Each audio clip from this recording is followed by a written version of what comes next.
Estamos estudiando una serie titulada Vidas Transformadas, donde tratamos de ver en la Biblia algunos casos de hombres y mujeres que al ser confrontados con la palabra de Dios a través, en algunos casos, de la misma persona de Jesucristo o de alguno de los discípulos de Jesucristo, recibieron el mensaje de Dios en sus vidas y de ahí en adelante esas personas jamás volvieron a ser las mismas. En la mayoría de los casos, estas personas llegaron a la salvación, a un encuentro personal con Cristo, como lo que hemos estudiado. El domingo pasado estudiamos al etíope que recibió la palabra de Dios en su vida y ese hombre fue transformado. El título del sermón de la semana pasada era El etíope, de ministro a misionero, porque ese hombre llegó a ser un misionero de la palabra de Dios en su país. Y hemos visto también el caso, por ejemplo, de Nicodemo. También hemos visto el caso de la mujer samaritana. Pero hubo un caso que estudiamos que era del joven rico. La Biblia no le da nombre, solamente dice, era un joven rico. Pero este joven, a pesar de que tuvo un encuentro directo con Jesucristo, cara a cara, Cristo le habló la palabra, él rechazó el mensaje de Jesucristo, no aceptó el mensaje de Cristo. Y en verdad yo creo que si ese hombre jamás de ahí en adelante abrió su vida a Cristo, ahora debe de estar lamentándose de haber rechazado el evangelio de Cristo Jesús. Bueno, esta mañana vamos a ver otro caso de un hombre, o realmente de dos hombres. La historia se va a centrar en dos personas. El pasaje bíblico es extenso, el que vamos a ver en esta mañana, pero vamos a entrar ahí de una vez. Abran su Biblia, por favor, en el libro de Hechos de los Apóstoles, capítulo número 25, versículo 13 en adelante. El título de nuestro sermón esta mañana es Pablo y Agripa. Eso es lo que vamos a ver en esta mañana, la vida de dos hombres. Están aquí en el texto bíblico, están entrelazadas, se van a relacionar en cierto momento y ellos van a recibir el mensaje de salvación, uno de ellos a través de Cristo, el otro a través de un hombre, pero uno va a reaccionar recibiendo el mensaje, el otro va a reaccionar rechazando el mensaje.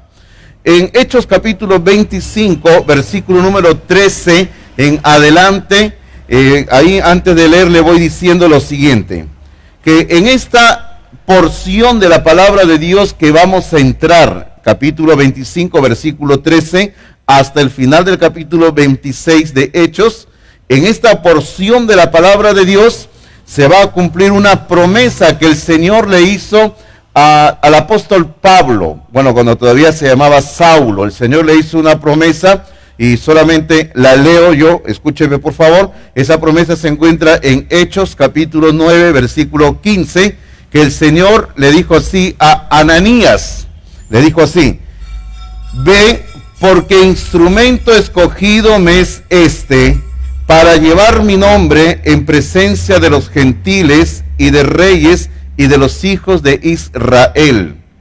El Señor, cuando lo escogió a Saulo, luego que se llamaría Pablo, para que él pueda cumplir el ministerio de predicación de la palabra de Dios, entre otras cosas, el Señor dijo que él llevaría su nombre de Cristo en presencia de reyes. Así dice en Hechos 9:15.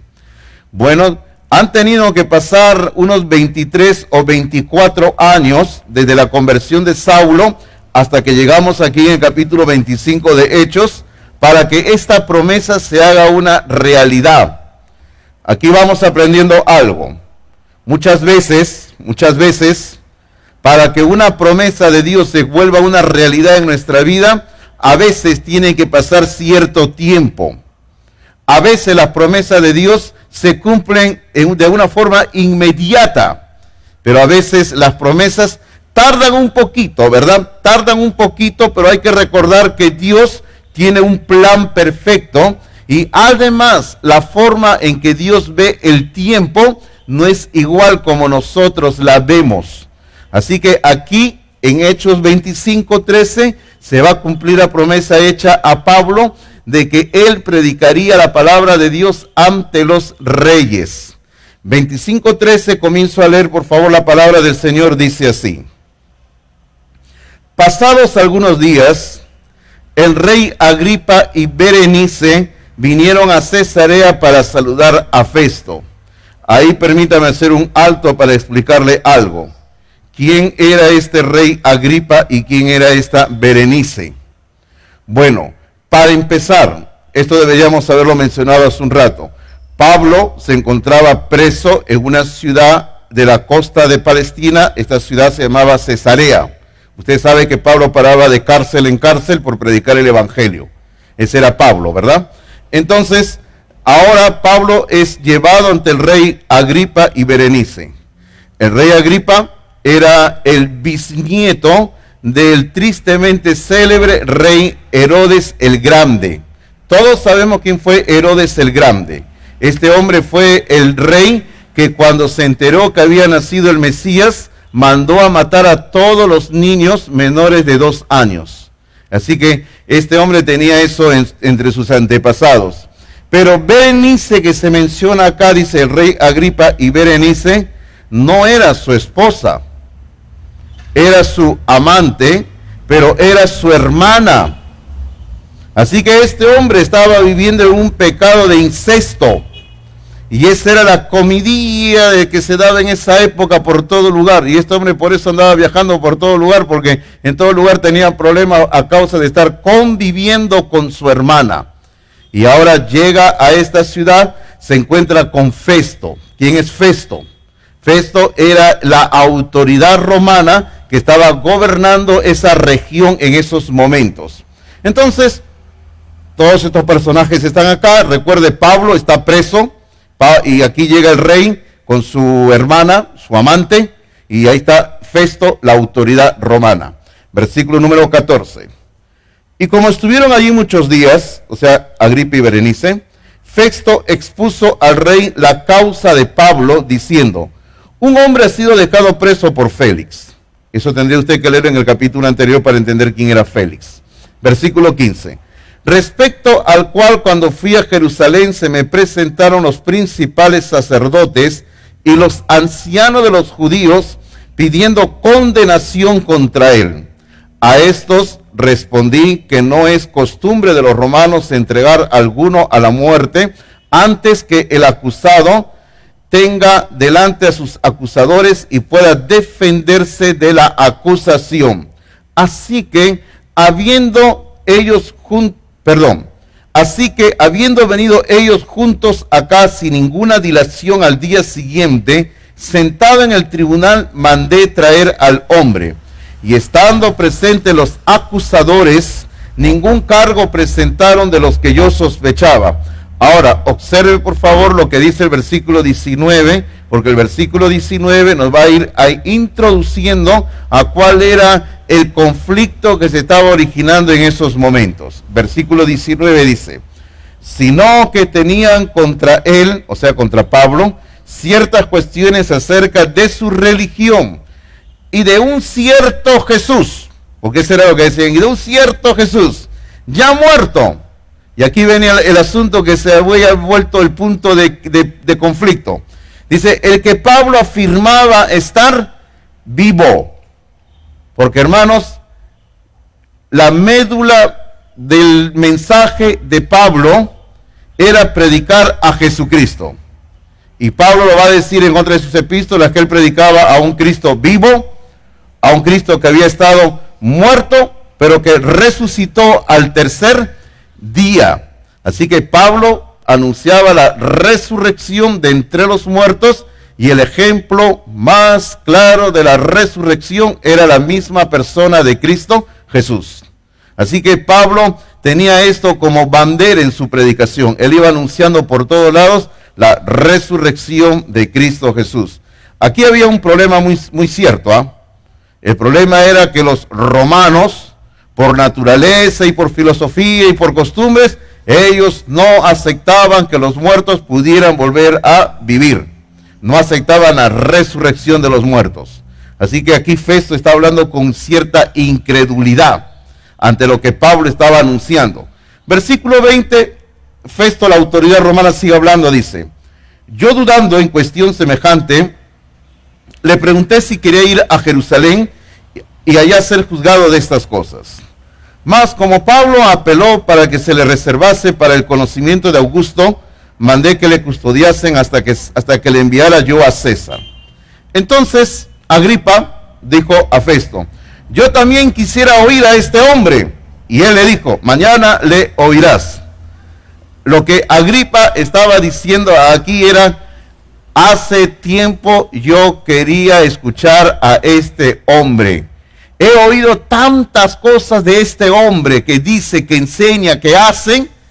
Y lo que aquí está diciendo el rey Agripa en este versículo número 22 es: yo también hace tiempo quiero escucharlo a este hombre. O sea, parece que este Agripa tenía cierto interés en el mensaje que Pablo anunciaba. Versículo 23, seguimos con la lectura. Al otro día, viniendo Agripa y Berenice con mucha pompa y entrando en audiencia con los tribunos y principales hombres de la ciudad, por mandato de Festo fue traído Pablo.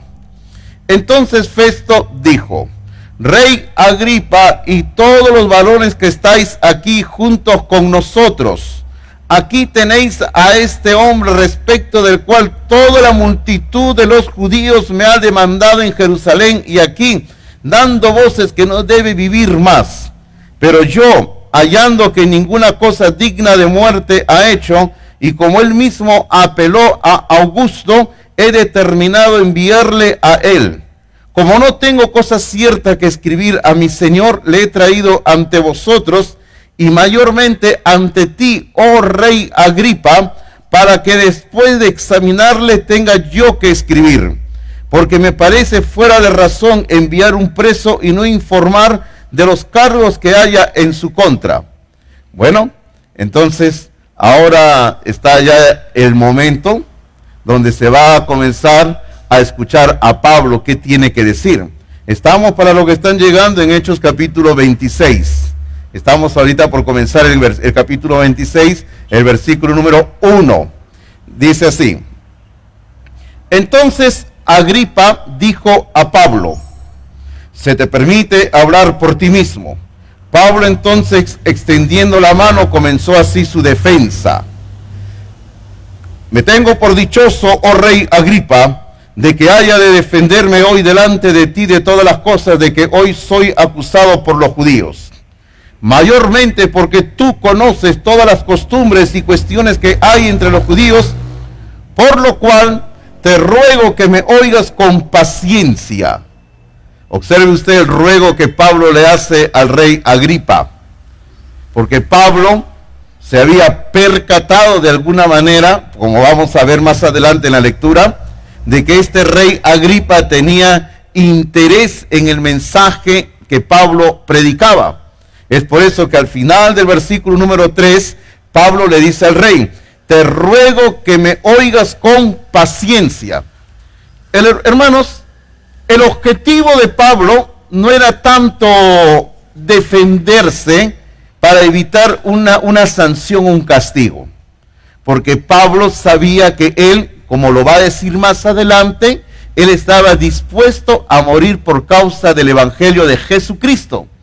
Pero lo que ocurre es que Pablo se le da la oportunidad de hablarle a todo un grupo de personas, y lo que él comienza a hacer, y ese es el principal objetivo de Pablo, es presentar testimonio de Jesucristo y procurar que todas esas personas que le oyen puedan llegar a la salvación en Cristo Jesús. Eso es lo que Pablo quería procurar. Pablo quería procurar que todo hombre y toda mujer que estaban ahí presentes puedan ser salvos. Porque cuando Pablo está terminando ya su sermón, porque así yo le llamo, yo no le llamo tanto defensa, yo le llamo el sermón que ahora Pablo va a dar. Pablo va a hacerle una invitación al rey para la salvación. Entonces, Pablo tenía como propósito de que todos ahí presentes puedan llegar a la salvación en Cristo Jesús. Hermanos, a partir del versículo número 4, Pablo va a comenzar un sermón. bueno, si usted le quiere llamar una defensa, llámele una defensa. Pero este sermón que Pablo tiene va a tener básicamente 5 partes, 5 secciones. En nuestras Biblias, cada sección ya tiene un título. Bueno, espero que tengamos el mismo tipo de Biblia, la Reina Valera del 60, con las mismas divisiones, con la misma estructura. Pero si tenemos la Biblia que todos usualmente usamos, va a tener 5 divisiones claramente establecidas en la Biblia con sus títulos cada sección. Y vamos a ceñirnos estrictamente a estas secciones. La primera sección o la primera parte del sermón de Pablo en nuestra Biblia lleva por título Vida anterior de Pablo, ¿verdad? Ok. Aquí le voy diciendo algo. Habían pasado, como dije hace un momento, unos 23 a 24 años desde que Pablo había sido salvo cuando estaba yendo en el camino a la ciudad de Damasco. Y este momento de su experiencia de salvación había sido tan impactante para él que aún pasado 23 a 24 años, él recordaba los detalles y él cada vez que podía a lo largo de su ministerio, él andaba contando cómo había sido salvo, cómo había tenido la oportunidad de conocer a Jesucristo. Vamos aprendiendo algo, ¿eh? Lo que vamos aprendiendo es lo siguiente. Hermanos, cuando le hablamos a alguien de Cristo, podemos y debemos de hablarle también nuestra experiencia personal de salvación. Decirle, yo conocí así a Jesucristo, yo escuché un mensaje así, esto me sucedió y así llegué a la salvación en Cristo Jesús. Y Pablo va a comenzar por sí mismo, diciendo lo que él era y cómo llegó él a la salvación en Cristo Jesús. Entonces, veamos esta primera parte del sermón de Pablo, versículo número 4. Mi vida, pues, desde mi juventud, léase desde mi niñez, la cual desde el principio pasé en mi nación en Jerusalén, la conocen todos los judíos, los cuales también saben que yo desde el principio, si quieren testificarlo, conforme a la más rigurosa secta de nuestra religión, viví fariseo. Ese es uno de los antecedentes de Pablo. Él, antes de ser un hombre de Dios, un hombre salvo, un cristiano, había sido un prominente fariseo. Él no lo va a decir aquí, queridos hermanos, pero era de conocimiento general que Pablo era un rabino. Era un hombre bien preparado, un hombre bien instruido, dominaba varias lenguas, había estudiado desde su niñez las escrituras al lado de grandes hombres conocedores de la palabra de Dios. Era un hombre muy instruido, muy respetado en su época. Y eso es lo que él va a decir acá. Solamente dice, yo era un fariseo, un hombre bien preparado en la palabra de Dios. Continuemos. Versículo número 6. Y ahora, por la esperanza de la promesa que hizo Dios a nuestros padres, soy llamado a juicio. Mire usted cómo va introduciendo su enseñanza que él tenía, sus creencias de Pablo, las creencias que también tenemos nosotros. Pablo dice en este versículo, por la esperanza de la promesa que Dios hizo. Hermano, Dios ha hecho una promesa. Dios ha hecho una promesa que nos da esperanza a nosotros. Esa promesa que nos da esperanza es la promesa de la venida del Mesías. La venida del Mesías está testificado ampliamente, literalmente, en todas las escrituras del Antiguo Testamento. No solamente la venida del Mesías, sino también el establecimiento del reino del Mesías.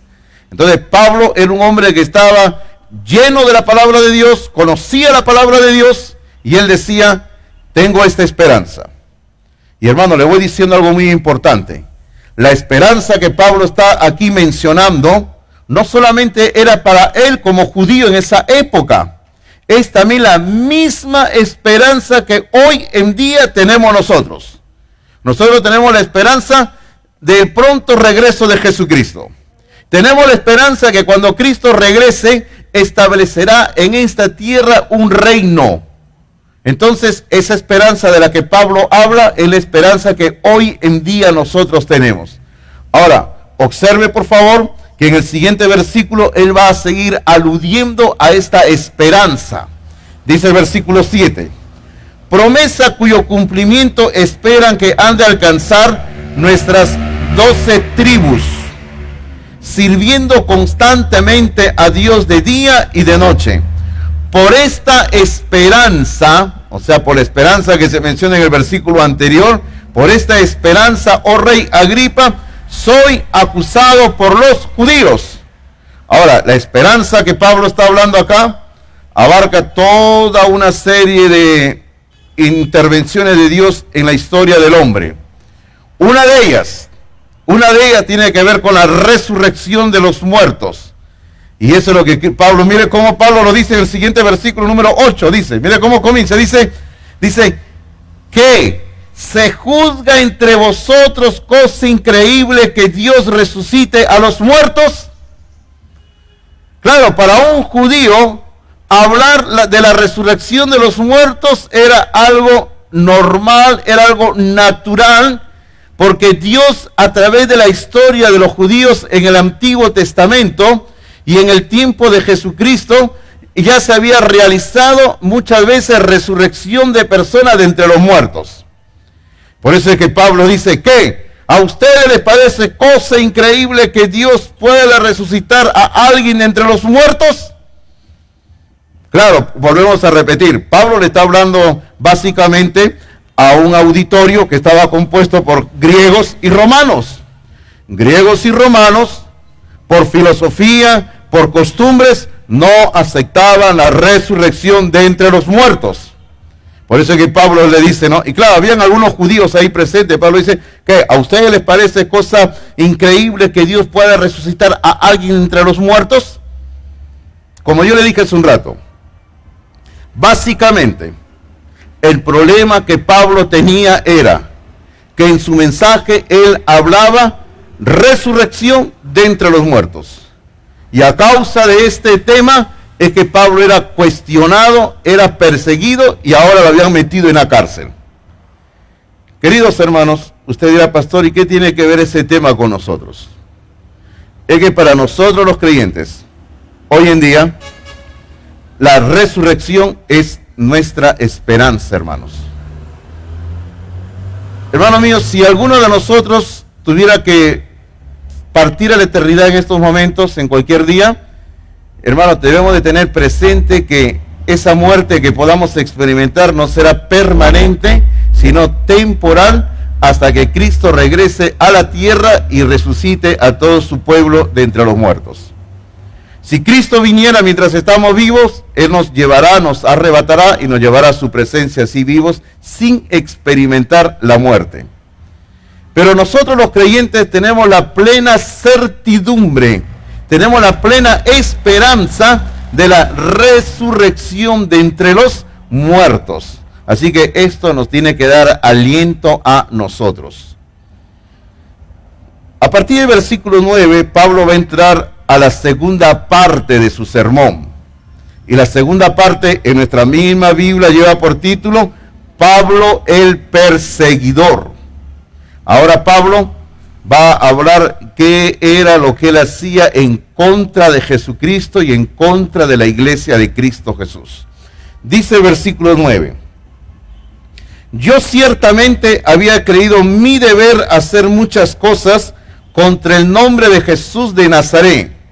O sea, eso le habían metido a Pablo, ¿no? Que él tenía que hacer algo contra Jesús de Nazaret, porque Jesús de Nazaret se ha presentado como un Mesías. Es falso, decían, que Jesús de Nazaret es un falso Cristo. Entonces Pablo tenía metido en su cabeza, tengo que hacer algo contra Jesús de Nazaret. Versículo 10, lo cual también hice en Jerusalén. Observe dónde comenzó a trabajar matando, persiguiendo cristianos. En Jerusalén, sigue diciendo el 10, yo encerré en cárceles a muchos de los santos, habiendo recibido poderes de los principales sacerdotes, y cuando los mataron, yo di mi voto. El versículo 11, y muchas veces, castigándolos en todas las sinagogas, los forcé a blasfemar, y enfurecido sobremanera contra ellos, los perseguí hasta en las ciudades extranjeras. Observe usted el fanatismo de Pablo, porque esto era un fanatismo, hermanos. Hermanos míos, cuando alguien es intolerante hacia otra forma de pensar, se vuelve una persona fanática. Y hay que tener cuidado con el fanatismo. Nosotros los cristianos no debemos de caer en el fanatismo, hermanos. Porque el fanatismo no nos permite ver la cosa con amplitud, ¿verdad? El fanatismo nos solamente vemos en una dirección y se acabó el resto. Claro, nuestra forma de ver tiene que ser guiada por la Biblia, por la palabra de Dios. Pero no caigamos en el fanatismo, en esos extremos donde se comienza a intentar eliminar a la persona que piensa diferente a nosotros. Y eso no es correcto desde una ética cristiana. Entonces Pablo, actuando con su fanatismo, se nos informa en el versículo 10 y 11. Primero en el versículo 10 se nos dice que él comenzó a perseguir a los cristianos en Jerusalén. Luego el versículo número 11 se nos dice que lo comenzó a perseguir en todas las sinagogas. Sinagogas, llámese lugares donde los judíos se reunían para estudiar las escrituras, para adorar a Dios. Algo así como esto, una sinagoga. Pablo se iba a todas las sinagogas, entraba a las sinagogas para sacar a los cristianos. ¿Qué más? ¿Dónde más? Se nos dice en el versículo número 11 al final que comenzó a ir a las ciudades extranjeras. Así que comenzó a salir de los límites territoriales de Israel y comenzó a perseguir a los cristianos en otras ciudades fuera de Israel. ¿Y qué era lo que hacía él? Otra vez regresamos al versículo número 10. ¿Qué le hacía a los cristianos? El versículo 10 dice, yo encerré en cárceles. Así que los tomaba, los metía a la cárcel, se nos dice. Y luego se nos dice en el mismo versículo número 10, que no solamente los metía a la cárcel, se nos dice, sino que, dice, y cuando los mataron, yo di mi voto. Esto nos hace pensar que Pablo, o Saulo en ese tiempo, era miembro del Sanedrín. Porque tomaban a los cristianos, los acusaban, le decían que habían cometido un delito en señal que Jesús de Nazaret es el Mesías, así que tenían que morir. Y la muerte que se le daba a estos supuestos falsos maestros de las Escrituras era la muerte por lapidación. Se les tiraba piedras hasta matarlos. Así era como se les daba muerte. El versículo 11 nos sigue informando qué más hacía Pablo contra los cristianos. Dice, castigándolos. O sea, eso nos hace pensar que les daban un maltrato físico, los torturaban a los cristianos. Y no solamente eso, sino que el versículo 11 nos dice que los forzaba a blasfemar. Que con esa blasfemia él intentaba hacer que los cristianos renunciaran a su fe en Cristo Jesús. O sea, que ellos hablaran mal de Cristo. Pero ¿qué más hizo este hombre? Se nos dice al final del versículo 11 que los perseguí. Él se volvió un perseguidor de cristianos. Hermano, todo esto era Pablo hasta este momento. Era un hombre fanático de su religión. Era un hombre que había decidido destruir a Jesucristo. Había decidido destruir a los seguidores de Jesucristo. Y este hombre estaba con una obsesión enferma de querer matar a todos los hijos de Dios, a todos los cristianos. Comenzó persiguiéndolos en Jerusalén, en los alrededores, y luego cuando eso no le bastó, comenzó a ir fuera del país a perseguirlos en otras ciudades en el extranjero. Ese era Pablo. A partir del versículo número 12 encontramos la tercera parte del sermón de Pablo. Y en nuestra misma Biblia lleva por título esta tercera sección, Pablo relata su conversión. Y como decíamos hace un rato, él va a narrar cómo es que llega a la salvación en Cristo Jesús. Sería bueno ponernos a pensar un poquito, por ejemplo, cómo es que nosotros hemos llegado a la experiencia de conversión en Cristo Jesús. ¿Usted recuerda cómo llegó a la salvación o no lo recuerda? Yo sí lo recuerdo. Yo le he contado varias veces, ¿verdad? De niño, llegando a la iglesia, escuchando el evangelio, el pastor que estaba predicando, pidiendo que querían recibir a Cristo, yo pasé al frente. Yo no recuerdo qué pecado tenía para confesar, pero recibí a Cristo en mi corazón. A la edad de 8 años, imagínese usted, ¿no? Pero yo estoy completamente seguro, no por causa de mi religión, sino por causa de mi experiencia y por causa de lo que me dice la palabra de Dios, que en ese momento yo recibí a Cristo en mi corazón. Por eso le digo, ¿cuándo y cómo fue su experiencia de conversión? Es clave esto, es clave. Y ahora Pablo va a narrar cómo es que él llega a la salvación. Versículo número 12, por favor. Ocupado en esto, o sea, ¿cuál era su trabajo? Perseguir cristianos, matar cristianos. Dice, iba yo a Damasco con poderes y en comisión de los principales sacerdotes. Cuando a mediodía, oh rey, yendo por el camino, vi una luz del cielo que sobrepasaba el resplandor del sol, la cual me rodeó a mí y a los que iban conmigo. Y habiendo caído todos nosotros en tierra, oí una voz que me hablaba y decía en lengua hebrea, Saulo, Saulo, ¿por qué me persigues? Dura cosa te dar coces contra el aguijón. Tremendo, ¿verdad? Imagínese este hombre ahí, yendo en el camino a Damasco, que dicho sea de paso, no se dice que iba montado en un animal, por si acaso. Porque siempre eso dice, no, Saulo iba montado un caballo, un camello, un burro, un asno. Bueno, acá no dice, por si acaso. El texto bíblico no dice en ninguna parte que iba montado. De repente iban hasta caminando, nada más. Puede ser.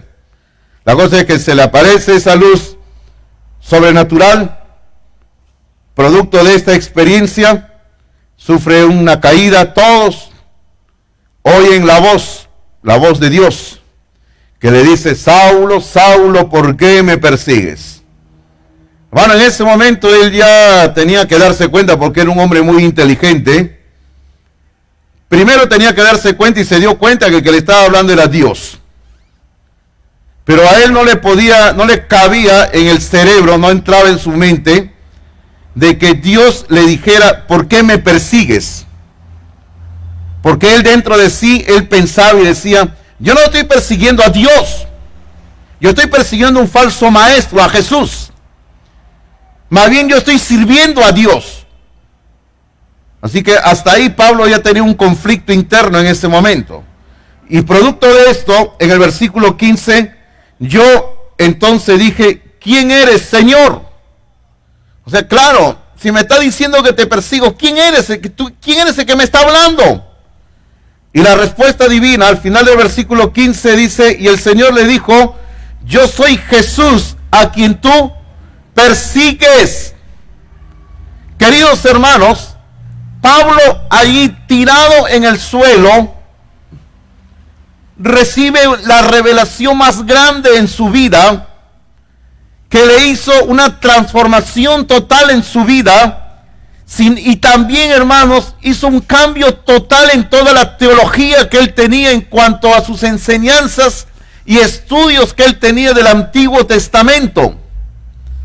Porque hasta ese momento él había creído, el Mesías todavía no viene. Jesús de Nazaret no es el Mesías. Pero ahora, en ese momento, tirado en el suelo, él entiende algo.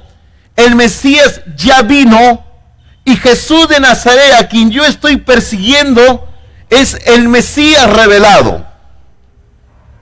Este hombre sufrió una crisis, un cambio en su vida, una experiencia que de ahí en adelante hizo de él otra persona, una nueva criatura, como él dice en Corintios, y este hombre fue transformado totalmente. Qué hermoso, ¿verdad? Versículo número 16. El Señor le sigue hablando a Pablo. Le dice, pero levántate y ponte sobre tus pies, porque para esto he aparecido a ti, para ponerte por. Y acá hay dos palabras que son claves en la vida de Pablo. Yo en mi Biblia las tengo subrayadas. Dice, para ponerte por ministro y testigo. Yo te voy a poner a ti por ministro y testigo. Así te voy a poner a ti. Te voy a poner por ministro y testigo de las cosas que has visto y de aquellas en que me apareceré a ti. No vamos a explicar detalladamente el sentido y el significado de cada palabra, pero solamente le voy diciendo. Ministro, sinónimo de alguien que está sirviendo. Tiene sus peculiaridades, pero dejémoslo ahí. Alguien que está sirviendo. Testigo, alguien que va a narrar lo que ha visto y oído y que va a afirmar de tal manera diciendo, yo vi, yo oí esto. Y en este tiempo dice, en los cuales el Dios de este siglo, el Dios de este mundo, y en la Biblia está con minúscula, quiere decir que no se está hablando del Dios verdadero, se está hablando del Dios de este mundo. ¿Quién es el Dios de este mundo? Satanás, el diablo, el demonio. Y la Biblia dice que en los cuales el Dios de este siglo, Satanás, cegó el entendimiento de los incrédulos.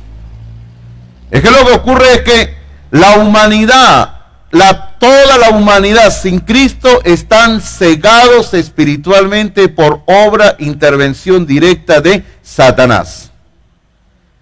¿Con qué propósito? El mismo versículo que estoy leyendo en 2 Corintios 4:4 dice, ¿para qué? Para que no le resplandezca la luz del evangelio de la gloria de Cristo, el cual es la imagen de Dios. Satanás tiene a la humanidad cegada, ciegos, en tinieblas, porque Satanás no desea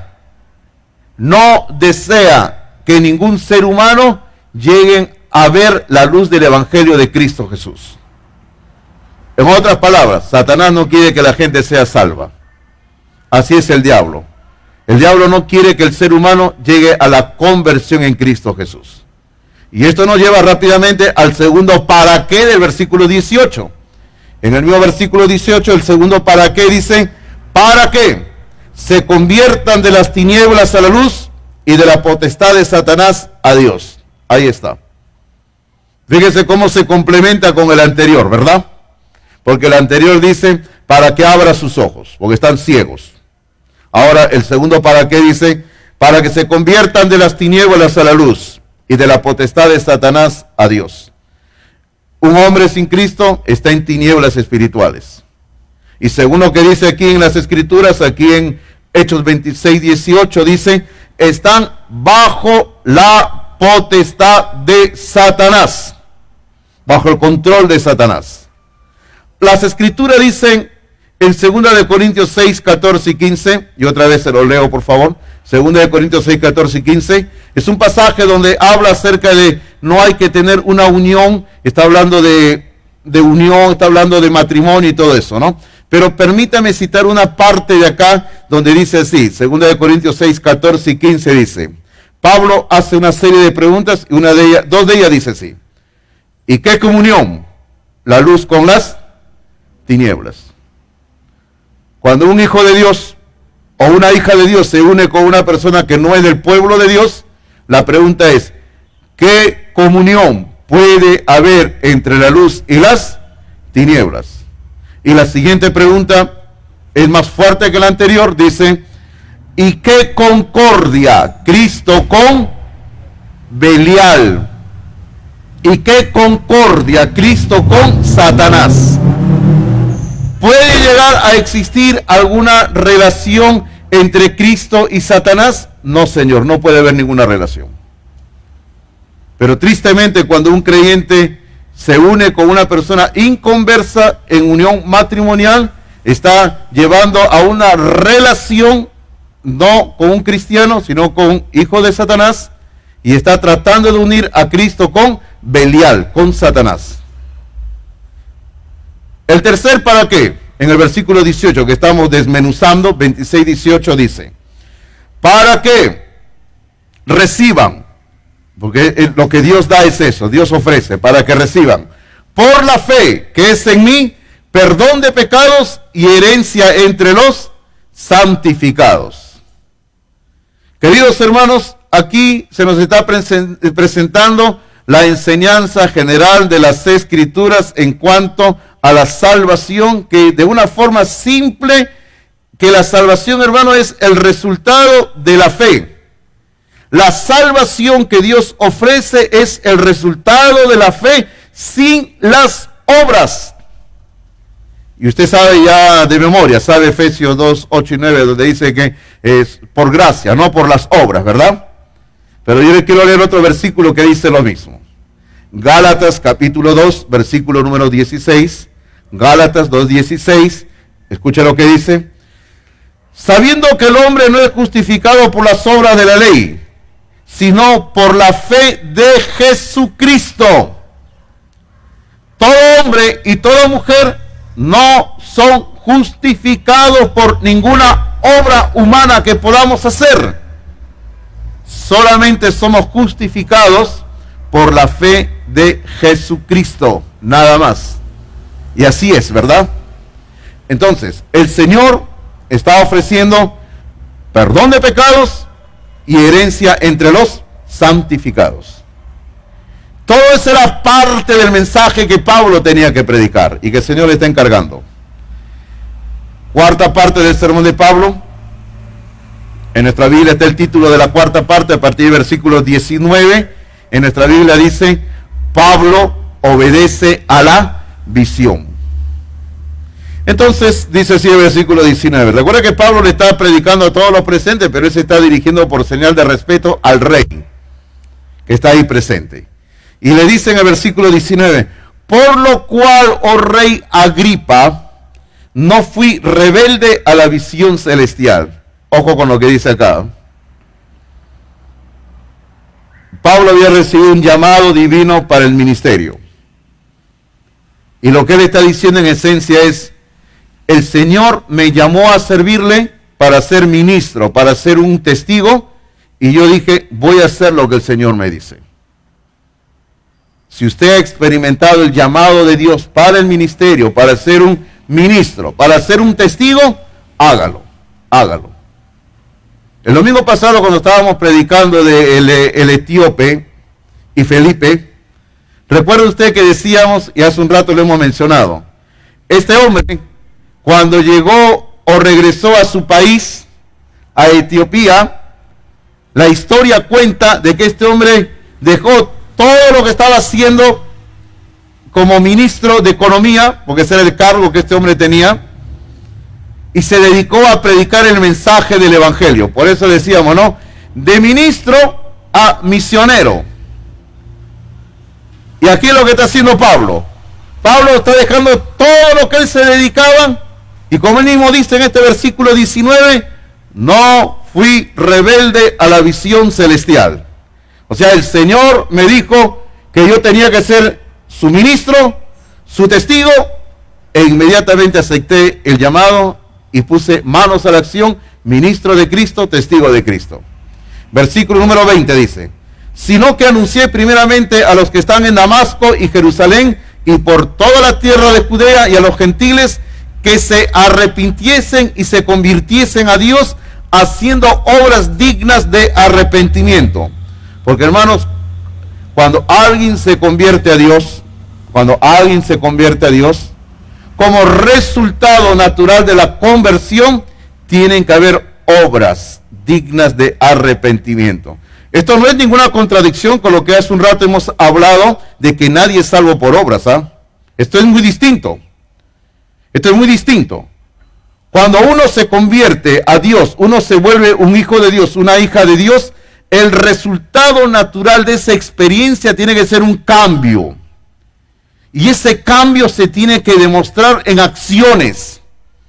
Otro estilo de vida, otra forma de vivir, otra forma de ser, otra forma de hablar, otra forma de pensar, y podríamos seguir mencionando. A eso es lo que se refiere Pablo. El mensaje del evangelio, por si acaso, no solamente es una cuestión de relación espiritual con Dios y no me interesa lo demás. No, no es así. El mensaje del evangelio también tiene que ver con mi relación con el mundo que me rodea. Y eso es lo que Pablo está diciendo aquí. Obras dignas de arrepentimiento. Sigamos leyendo versículo 21. Por causa de esto los judíos, prendiéndome en el templo, intentaron matarme. Pero habiendo obtenido auxilio de Dios, persevero hasta el día de hoy, dando testimonio a pequeños y a grandes. no diciendo nada fuera de las cosas que los profetas y Moisés dijeron que habían de suceder. Otra vez Pablo regresa a los profetas, a Moisés. Y Pablo ya está regresando porque él está llegando a la parte final de su sermón, hermanos. Y mire cómo va a ir terminando el sermón, cómo va terminando su sermón. Versículo 23 dice, que el Cristo había de padecer y ser el primero de la resurrección de los muertos para anunciar luz al pueblo y a los gentiles. Hermano, hasta ahí es el sermón de Pablo. Hermano, Pablo ha estado en su sermón avanzando, como cuando está usted yendo en un cuchillo, por decir así, llegando al punto, ¿no? Hasta la punta del cuchillo, y para decir, esto es lo que quiero decir. En el versículo número 23, que el Cristo había de padecer, y Cristo murió en la cruz. Él padeció. Y dice, y ser el primero de la resurrección de los muertos, porque Cristo es el primero en resucitar para nunca más volver a morir. Porque ciertamente antes de Jesús hubieron hombres que resucitaron, mujeres también.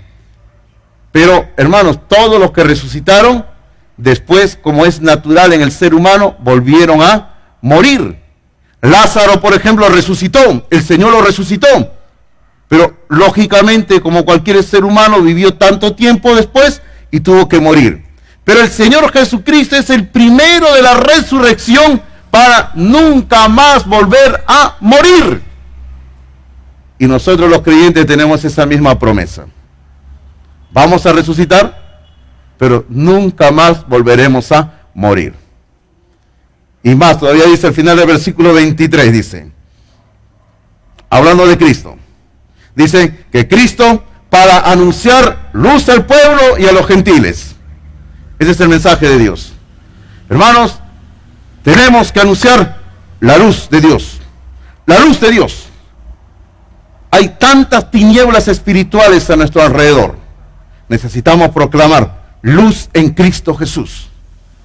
Estamos en un país donde hay diversas situaciones que están ocurriendo. Ustedes saben, me conocen ya durante 27 años, yo nunca me meto a hablar de política en la iglesia. Jamás. Me conocen muy bien, 27 años acá trabajando. Ni lo voy a hacer ahora tampoco. Pero solamente le voy diciendo que en nuestro país hay tanta forma de pensar. Pero necesitamos anunciar la luz de Cristo Jesús, hermanos. La luz de Cristo Jesús. Porque la luz en medio de las tinieblas resplandece, hermanos. Y lo que el Perú necesita, hermanos, no es tanto un cambio de gobernante, no es tanto un cambio de constitución, no es tanto un cambio de Congreso. Lo que el Perú necesita es la luz del mensaje de Jesucristo, hermanos. Eso necesita nuestro Perú. Cuando era muchacho yo escuchaba una frase que decía así: hombres nuevos para un Perú nuevo. Como en el libro de los Salmos dice, ¿no? Joven fui y estoy envejeciendo. Ya estoy envejeciendo y puedo seguir diciendo, lo que el Perú necesita son hombres y mujeres nuevos para un Perú nuevo, hermanos. Necesitamos la luz de Cristo Jesús. La quinta y última parte del sermón de Pablo es a partir del versículo 24. Ahora, mire usted cómo va a reaccionar ahí Festo. Recuerde quién era Festo, ¿ah? Festo era ahí el gobernador romano en esa región, que estaba ahí presente, junto al rey Agripa y a Berenice. Ya hemos hablado quiénes eran estas personas. Entonces, versículo 24. Diciendo él estas cosas en su defensa, Festo, a gran voz, o sea, gritando, dijo: ¡estás loco, Pablo! Las muchas letras te vuelven loco. Lo que ocurre es que Pablo, como rabino de las Escrituras, era considerado un hombre muy educado, un hombre que leía mucho, un hombre que estudiaba mucho.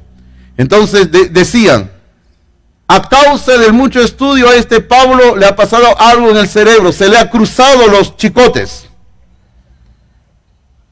Cuando yo siempre leo este pasaje, nunca puedo evitar pensar en el primer capítulo del libro del Quijote de la Mancha. Si usted lo ha leído, se va a dar cuenta de dónde voy. Ahí en el primer capítulo del Quijote dice así, hablando del Quijote, dice: del poco dormir y del mucho leer se le secó el cerebro, de manera que vino a perder el juicio. Así dice del Quijote.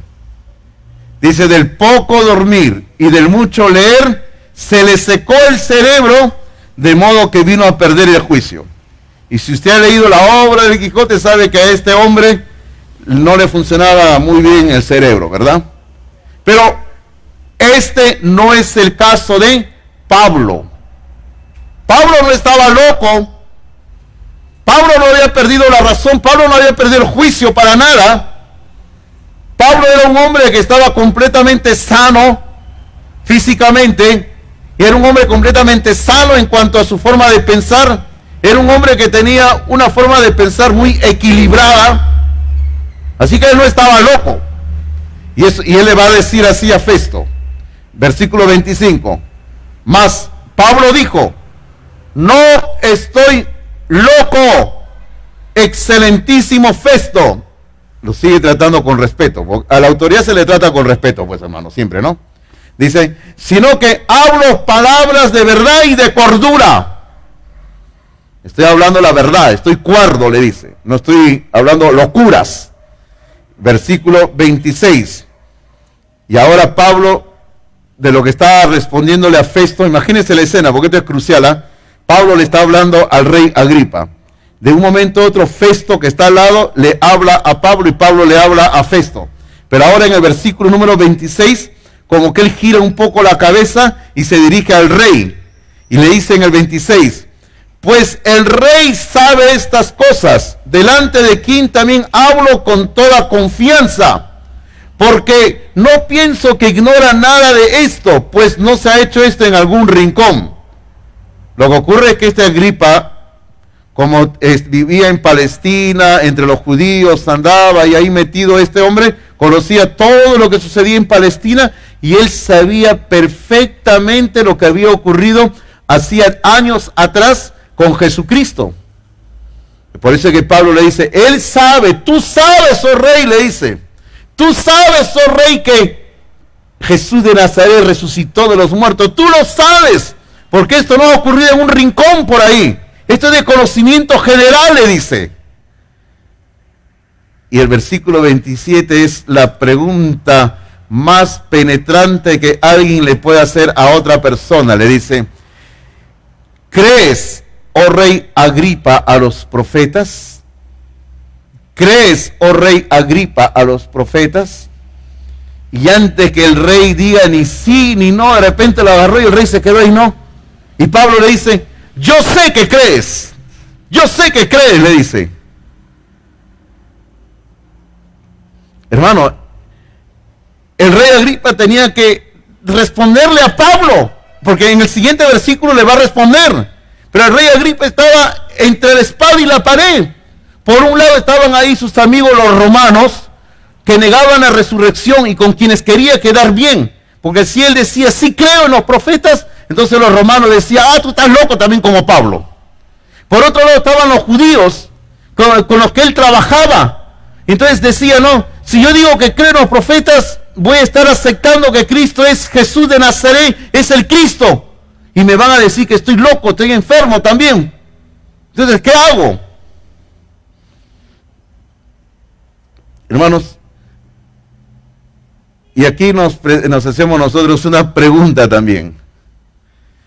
¿Por qué en este versículo número 27, Pablo no le preguntó al rey así, no le dijo así? ¿Por qué Pablo no le preguntó si creía en Jesús de Nazaret? ¿Por qué le tuvo que preguntar si crees en los profetas? ¿Tú le crees a lo que los profetas dicen? Por una razón muy sencilla.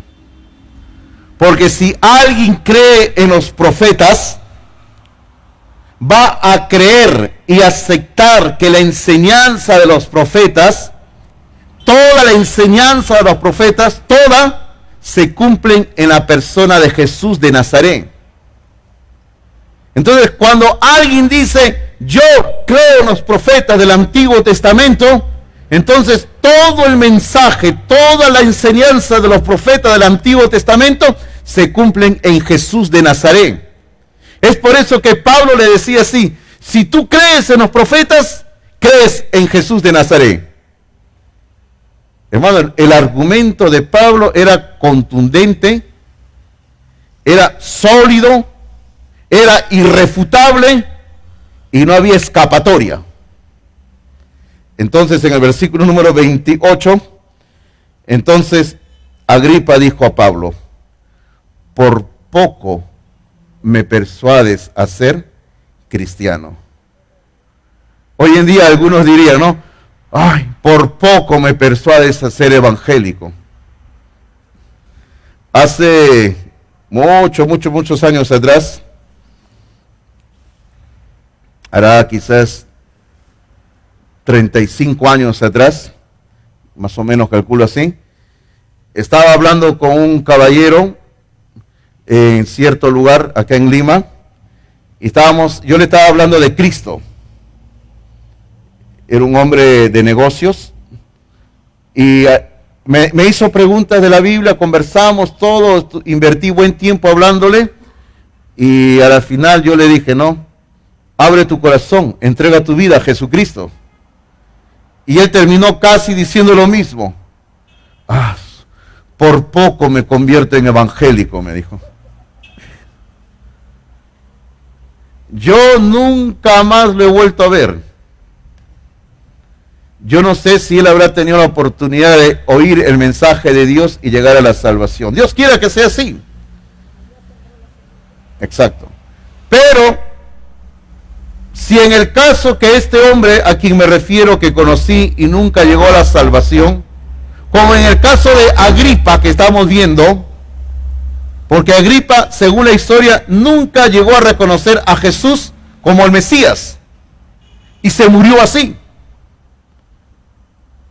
Y yo me imagino que este Agripa debe de estar en estos momentos en el infierno, lamentándose de haber rechazado el mensaje que Pablo le presentó. Yo no puedo evitar pensar en esta obra de Dante Alighieri, La Divina Comedia, que narra que él va caminando por diferentes lugares y viendo a la gente cómo sufre.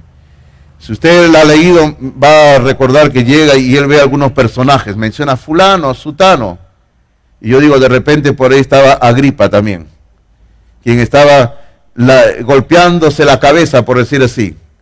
¿Por qué rechacé el mensaje de Pablo? O como Pilato,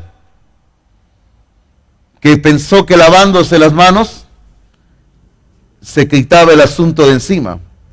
Pero si él murió sin Cristo, toda la eternidad debe estar ahí lamentándose por haber rechazado el mensaje de Jesucristo.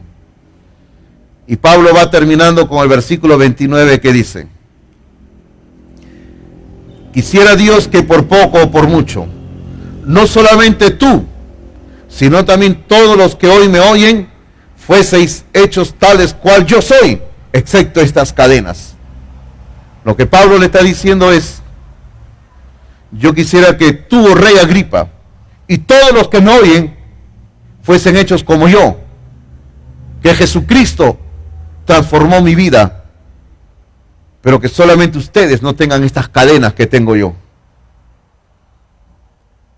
Y voy terminando con lo que Pablo dice en 2 de Corintios 6:2.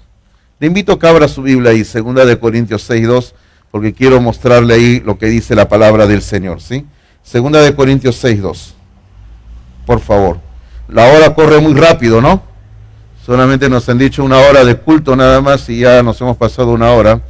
Es que el pastor Hidalgo ha preparado un sermón muy largo, pues, ¿no? Es que la semana pasada tuve que cambiar mi sermón porque el pastor Martín me robó el bosquejo, pues, ¿no? ¿Te recuerdas, pastor Martín, no? Segunda de Corintios capítulo 6, versículo número 2. Pablo dice, la palabra del Señor dice, porque dice, en tiempo aceptable te he oído, y en día de salvación te he socorrido. He aquí ahora el tiempo aceptable, he aquí ahora el día de salvación. Yo aquí este versículo lo he dividido en 4 líneas. Si usted se fija bien y si usted lo lee con detenimiento, usted va a ver que lo que se dice en una primera parte del versículo, como que luego se responde en la segunda parte del versículo. Mire usted, vamos a leer salteándonos líneas, ¿ya? Dice, en tiempo aceptable te he oído. Más abajo dice, he aquí ahora el tiempo aceptable. Observe usted la relación. Mira, lo vuelvo a leer, dice, en tiempo aceptable te he oído. Y más abajo dice, he aquí ahora el tiempo aceptable. Ahora, regresando a la segunda línea que no hemos leído al comienzo, dice, y en día de salvación te he socorrido. Y las últimas palabras dicen, he aquí ahora el día de salvación. Es que, hermanos, la urgencia del mensaje de Cristo tiene que ser dada. El mensaje de Cristo es urgente. Es urgente que todo hombre y mujer oigan el mensaje de salvación. Es urgente que todo hombre y mujer escuchen salvación, que hay socorro en Cristo, que hay esperanza en Cristo Jesús. En una época donde se habla de que no hay esperanza, nosotros los cristianos proclamamos, en Jesús de Nazaret sí hay esperanza. Y esa esperanza es eterna.